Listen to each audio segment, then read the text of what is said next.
जब हम इस स्थिति पर विचार करें तो हमें इस बात के बारे में निश्चित रूप से विचार करना होगा और यह ध्यान देना होगा कि हम सरकार के ऊपर जोर डालें कि इसका निदान इस तरह का हो जिससे रोजगार देना उसका एक ऐसा कर्तव्य बने जिससे वह बच के न निकल सके। जब यह अधिकार हमारा होगा तभी सरकार अपनी योजनाओं में आमूलचूल परिवर्तन की दिशा में बात सोचेगी। तो इसलिए मैं यह कहना चाहता हूँ कि आज जो स्थिति है इसके संबंध में हमें विचार करना ही होगा।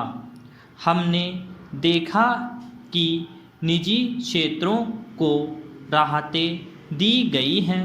निजी क्षेत्र की स्थिति यह है कि वह रोजगार दे नहीं सकता। अब हम उत्पादन क्षमता बढ़ाने की बात करते हैं। उसके संबंध में जो सर्वेक्षण हुआ, आर्थिक सर्वेक्षण हुआ, उसके अनुसार जितनी उत्पादन क्षमता बढ़ती है, उत्पादन बढ़ता है, सुधार होते हैं, उनका परिणाम यह होता है कि जो लोग काम में लगे हुए हैं उनके लिए तमाम सुविधाएं हो जाती हैं, उनके लिए आराम हो जाता है। लेकिन उसका दूसरा परिणाम यह होता है कि नए रोजगार के दरवाजे बंद हो जाते हैं। यह जो आर्थिक समीक्षा है इस पर हमें सही दिशा में सोचना पड़ेगा और हमें अब यह मानना पड़ेगा कि अब हम इस स्थिति में आ गए हैं कि जो मूलभूत अधिकार हमें संविधान द्वारा दिए गए हैं उन पर हम दूसरी तरह से नज़र डालें। आज तक हमने संपत्ति के अधिकार को मूलभूत अधिकारों में माना है। मेरा कहना यह है कि यह भी एक कारण है, बड़ा कारण है, जिससे हमारी दिशा, हमारे दृष्टिकोण को बदलने में सहायता मिली है।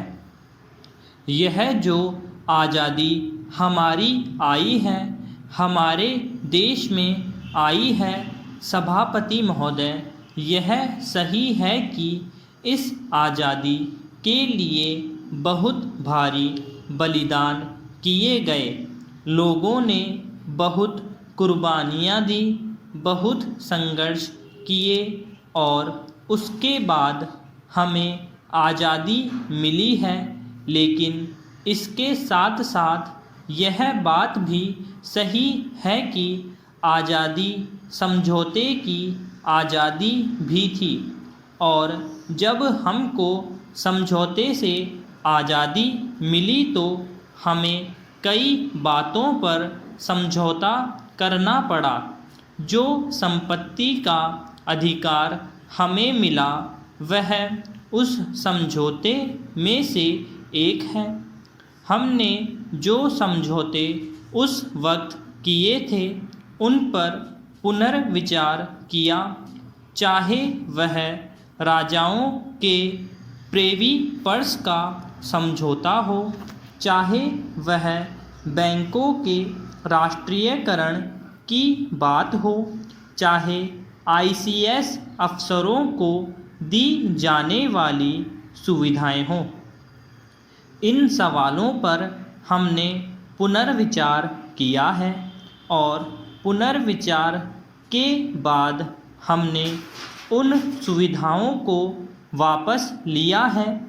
इसी तरह से संपत्ति का अधिकार है जिसको अक्षुण्ण रखने के लिए सरकार ने इजाज़त दी है, परंतु जब सरकार उसके बारे में कानून बनाती है तो उसमें इस तरह की स्वतंत्रता नहीं होती और कहा जाता है कि हमारे मूलभूत अधिकारों का हनन किया जा रहा है।